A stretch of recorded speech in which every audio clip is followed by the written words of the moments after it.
Hi, everyone. So, something sad happened, and I'll just get it out of the way first. That dude that lives next door, um, we call them the hippies, and he used to mow outside during the summer in his tie-dyed shirt. He died, which that sucks because I thought when I was talking to Gigi, the wife, and she said that he was coming home, I thought that was a good thing. Um, Alicia told me it is kind of still a good thing because he wanted to um die like around friends and family and stuff in his own house. So that makes sense, but that sucks. That's just some crap, man. I've only known one person who died of cancer that I saw on a regular basis, and that was at my last job. It was the owner's son. He was the what is it? Was he a director or he was like higher up? I mean, it was a family business. And um I had been working there for a couple, 2, 3 years, I think, before he got cancer, and it just kind of went quick. And I felt really bad for like the parents, like I've never been around people grieving like that. I don't know, like I'm not exposed to a whole like I don't hang out with a lot of people or whatever. And then my grandma died of cancer like years ago. Like probably 25 years ago, and I liked visits with her, but I wasn't ever like really close to her. So that didn't really affect me as much, but I don't know, like, and this sounds a little bit maybe weird or whatever, but I'm kind of glad that I did not befriend him because I would be so sad right now if we had like a relationship of some sort. So that's just some fucking bullshit. Not to mention, Evil Dick and his minions don't want us to study cancer anymore or try to cure it. Like, I'm so sick of this shit. So that's sad, but I got them a card and I wrote something nice in it for them. And we'll give it to them when Alicia wants to go get a plant, and then we'll go over and give them the plant and a card. I think the card's enough, but I don't know these things. Speaking of which, we were in the car, um, like where were we going? Oh, we were going out. We had Bella in the back because she was visiting this weekend.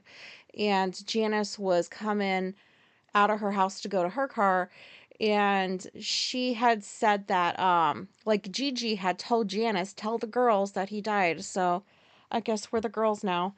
And she doesn't mind that we know. But I asked Janice, I was like, so I've never, because this is going to sound weird, when like the owner's son died of cancer, like as a company, it was a small company, but everybody like band together and like made sure that that shit got taken care of, that we were there for them, and it's a lot easier when you have like a whole group of people and a lot of them have experienced stuff like this before, losing somebody to cancer or whatever.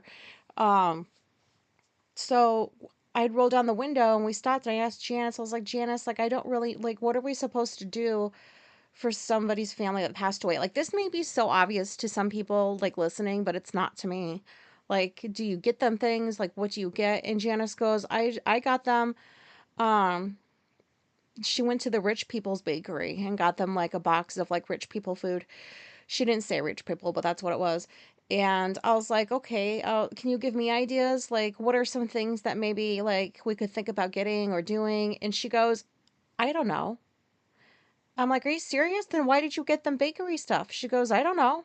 I'm like, Janice, you're in your 70s. You don't know like what we're supposed to give somebody, like somebody's family who passed away? And she's like, no. And we were driving away after that conversation, and I told Alicia she's supposed to be my adopted mom and give me way better advice than that. So I just got a card, and like I said, but that just fucking sucks. So there's that. Speaking of Janice, she doesn't understand why I don't have my phone on me a lot. Like she'll text me something, and once in a while I will have my phone on me and I just won't answer it for like a while. because it's just I need, like I need to prepare for texting sometimes too. Like I need to think about what I'm going to say and blah blah blah. But like a lot of the times I just have my phone in the other room because it doesn't matter to me. Um I don't do a whole lot on it. I do like I read Kindle, I do texting, ESPN. Like I don't use my phone like all day long for all kinds of things like some people seem to do. So it's almost like she was offended when I told, because she was texting me something, I don't even remember what it was, and I had seen it 4 hours later, and she doesn't really like that. But I don't know what to tell her. So I said, just text Alicia. Alicia always has her phone on her, because that's true. Um, anyways, that was random to say. So the real ID thing, I talked about that last episode. Alicia tells me that there's an enhanced form of the real ID. So when she was there last week, there was like two different options. One option was just you can get on the plane and fly around in the country, no problem, which you were able to do before, but now you need a fucking ID for it. I don't get it. And then the second option was something they called the enhanced ID, where you're allowed to drive to Canada and Mexico. And so she got that option and she came home and told me. I was like, oh my God, thank goodness we're not trapped here. And she's like, I know, we're not. And at least until, I mean, Canada and Mexico have every right to like shut us out, to shut the Americans out from coming over. They have every right. We suck, man. This country is a piece of shit right now. But hopefully that doesn't happen. I just feel so I'm so happy that there's an option to get the fuck out of this country and like go to a neighboring country somewhere if we're still able to at that time. You know what I mean? Like I thought, okay, I'm not getting on a plane because there's been lots of plane crashes, there's been lots of people laid off. It's just if you've been watching the news, oh my God, the plane crashes are ridiculous. So that's not going to happen. And in my opinion, there's nowhere you can go in this country to get away from the crap that's going on. So the fact that like there's an option to just drive over to Canada and Mexico with just that ID, yeah, I'm gonna get one because I need to know that there's a way out. And I don't have a boat, so not like I can just go to the ocean and leave. And I don't know where I would go anyways. So yeah, that's exciting. So I will be asking her to Alicia to make me an appointment and take me. And let's see what else is going on. Oh, cat news. Um, so Apollo, my second soul kitty. I mean, nothing much has changed as far as how much he loves me, except that maybe he's just around me like way more than the last time I talked about him. Now, what he does is every single time I come out of the bathroom, he is curled up on the floor right in front of the door, like curled up on his stomach so that you don't see any of his feet. He just looks like a little turkey. And he waits for me. Sometimes he wants to come in. He sleeps in the cat bed next to me in bed because there's two cat beds, and he likes the one right next to me. So I wake up and I get to wake up to him, and he gets happy because he knows he's going to be fed when I wake up, and he starts kneading, which is really just jogging because I think he got taken away from his mom like sooner than he should have been because he doesn't suck anything when he needs like normal cats do. He doesn't even crouch low and knead slowly with his eyes closed. He's just like sitting up and moving his two front legs like really, really fast, like he's jogging. His eyes are wide open. He's looking around. I'm like, I have never seen a cat like knead like this before, but he seems to enjoy it. Um, of course, his favorite room in the house is the kitchen. So he follows me out there whenever I go. And I'm waiting for him to learn that things happen at the stove that are not always for him because I make them fresh turkey like every few days. Um, like ground turkey, I just cook it up. And he knows the routine with like the cooking and then the bowls, and then he knows the table's going to come out. So he's followed me with like that, because before It's hard to explain. He just really likes food. So, anyways, he still thinks that when we're at the stove, we're cooking for him, so he'll try to get up on the counter to see what it is. So I don't know what to do about that, except hope that he gets a clue sometime.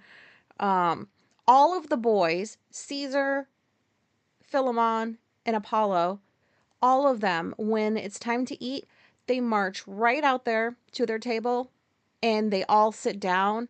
And this has been happening multiple times in a row, and they all do it fairly quickly because they figured out that's how we get food fast. Meanwhile, Bitchy's already eaten her food up on the counter, the island, because she can't be bothered to eat with like the peasant kittens, so or the other geriatric. So, um, I don't know. I feel so proud of myself every time they do that. Just look what they can do. Apollo's manners are much better now. He doesn't eat out of other cats' food bowls when they're still eating. He's just a sweet little boy. Phil is still a moody Judy. I am never getting a white cat again. Like, he's got orange, so that makes up for it, I guess, a little bit. But, white cats are fucking prissy, man. He's so moody. The only time he likes me is when he's tired. Like, if he's laying down and like I go over and I pet him and I wake him up, his eyes are so squinty and he purrs and he's too tired to move. So he doesn't mind me petting him. Um, it's just all the other times when he's awake. He doesn't like anybody really coming near him. Like he's probably in like cats are autistic. Like he doesn't want to be touched. He wants to do things when he wants to do them. Um, I feel like he's a little bit uppity. He cleans himself excessively because how dare anything get on his white fur. I mean, he's cute, but I ain't gonna be. He's going right in the category of we're not getting any more female cats, and we're not gonna get any more white cats. And I'm never gonna have my orange army because apparently Alicia's obsessed with black cats now. What the fuck? Okay, so anyways, oh, and Apollo plays with me like I'm a cat. So, like, my hand and my arm, like, he'll wrap himself around it and he bites so gently and scratches like barely anything. He's so smart. He knows not to draw blood. Um, and if you ever want to know how to get a cat on your side, pocket treats. Just always have some treats in your pocket. Trust me. Like, like pocket treats. Anyways, the visit with Bella went good. I guess it was a one-off that first time that she came here and she didn't really do a whole lot of talking and the last couple of times she's wanted to do a whole bunch of it. So Saturday night, Alicia was in bed and Bella and I had a 3-hour chat. Um it was a good chat. I definitely appreciate conversation with somebody who's neurodivergent. Like I very much appreciate talking to somebody like that because you could actually talk about things. And she's 15 and boy is she smart and she knows all kinds of things. She's got such good awareness. It seems to be getting better every time I see her because like she has her whole family fucking figured out. Like mom does this because of this, grandma's a bitch because of that. Like this kid can read people really well. So I'm learning more about her too cuz they live like a while away, like an hour and a piece away, so it's not like we see them like a ton. But it's like she's a mini me, like a mini version of myself, and it's like so interesting. And she also reminds me of how I was as a child, but some of what I was like had to be stifled because other people didn't want to see me in any way that made them feel uncomfortable, whether I had excessive joy or I was having a meltdown or whatever. Like there was a whole lot that I had to stifle and hide and shove away. And she just gets to say it all. And I think that's great. Um, that's so fucking awesome. So, anyways, I don't know that I'm going to want to continue having 3-hour chats because once it got to the 2-hour mark, I started plotting, like, how can I get back to my room? And I'm trying to remind myself that this kid, like, she wants to talk to other people outside of her family because she doesn't get to talk there like she does with us. So that lasted me another 45 minutes. And then the last 15 minutes, I was desperate. I was like, I gotta get out of here. Like, I gotta go to my room. Like, my mouth started to not work right. I surprised it lasted that long. See? I'm like, I'm on a podcast and it's not even, but anyways, so, um, we gave her the option of there was like another pride in a neighboring town or whatever, and we invited her to come with us. She's never been to Pride before. Um, and or she can stay home, have alone time, and then Alicia and I can go, and it's a win-win for everybody. And we also offered up the zoo, and she decided that she wanted to go to the zoo on Saturday. I'm a military veteran, so I can get me and three other people in for free. I guess, being in a cult for 5 years has its perks. I got to go to the zoo. Yay. For free.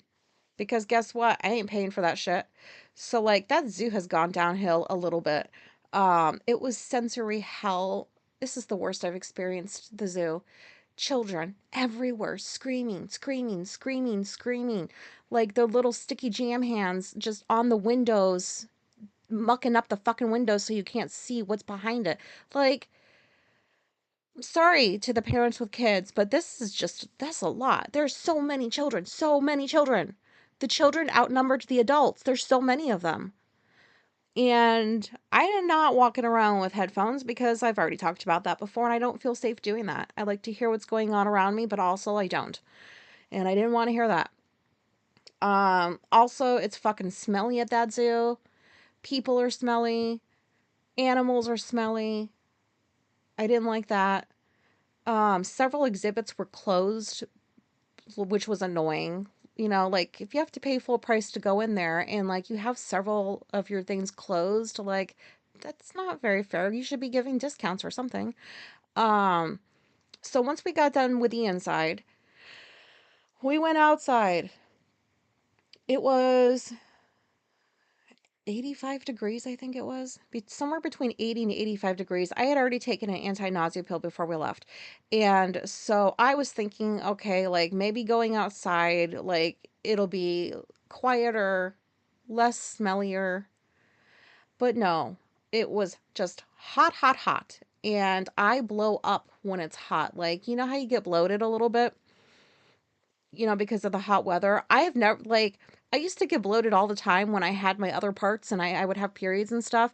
And since all those parts got taken out, I don't experience bloat except when I'm walking around outside and it's fucking hot. So I felt like this huge tight balloon that was getting ready to pop. And I was sweating and it was disgusting. And you can't hide boob sweat. You can't hide it. I had a whole line of boob sweat going across where the boobies are.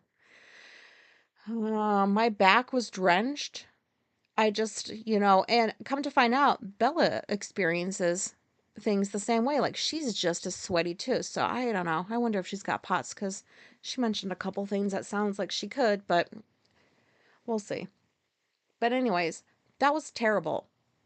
More children, but this time they got to run freely and farther. So there was more of those.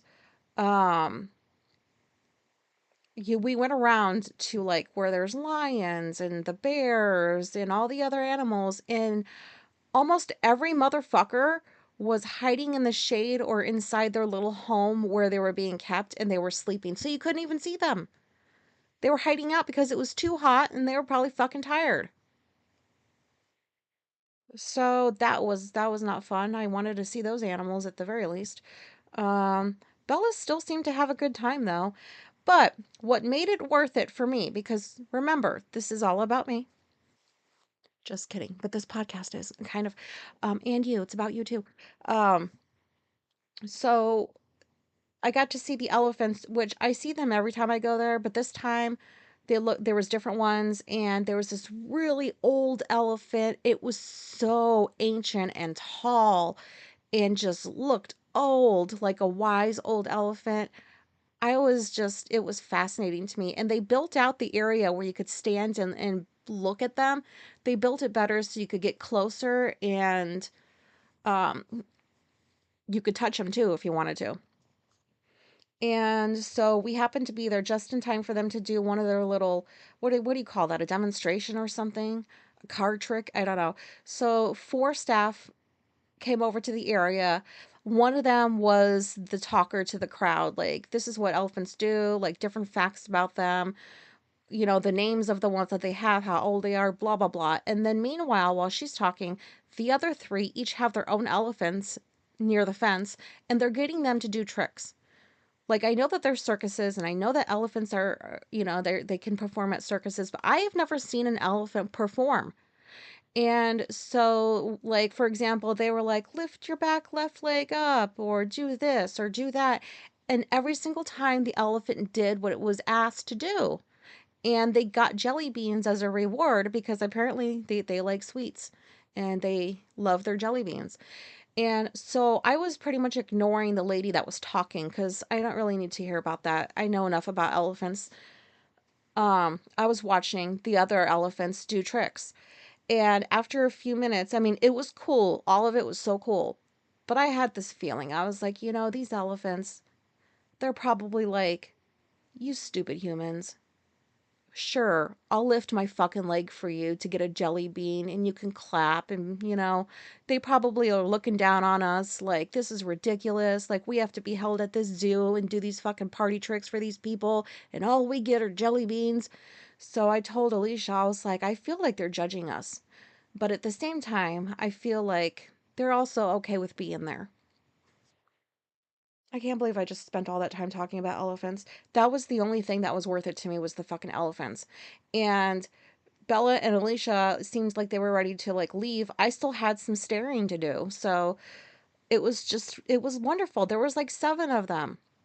And there was this one elephant, um, like a little baby, all the way on the opposite side from where all of the elephants were. And this baby was hiding behind a hill, eating a whole bunch of like grass or whatever.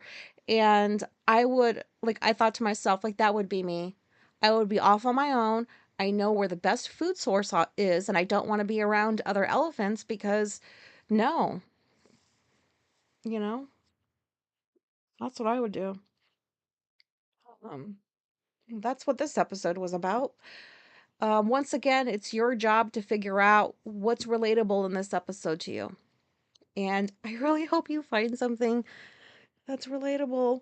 I'm sorry to all the parents probably getting tired of me talking about children and not liking them, but you're doing a good job, right? I'm sure you're doing a really good job. And like, I, you know, I would love to see more people like Bella, like more kids grow up like that. So I think that I'm gonna stop talking about kids because I don't have any. And that's all I have to say. So well, if you want to see where else I live on the internet, please feel free to visit whatever notes are in this episode and wherever they are you can go find them. I guess my brain's shutting down a little bit, so I need to go get some caffeine. Thank you for listening to whatever this was, and goodbye.